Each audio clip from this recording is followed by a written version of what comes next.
But what we've seen through past events like Hurricane Sandy, Hurricane Katrina, is that the elderly were some of the hardest and most negatively impacted during those disasters. And we started a conversation a couple of years ago with our Division of Elderly Affairs and elderly partners to talk about what are the kind of risks they're thinking about related to climate change, and how could we create some kind of partnership and help them. And what ended up happening is there was a great funding opportunity that arose with HUD, and we were able to develop a program where we could go and work directly with elderly housing facilities, whether it's nursing homes, assisted living facilities, or public housing, and help them to develop comprehensive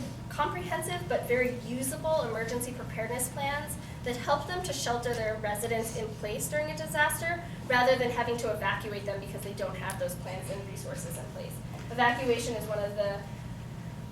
a very high risk activity during a disaster for people who are frail or elderly, and there's been extreme trauma shown to elderly populations after disasters. And so we wanted to make sure our elderly housing facilities throughout the state are best prepared to shelter people in place so that they don't have to turn to evacuation if that's not necessary.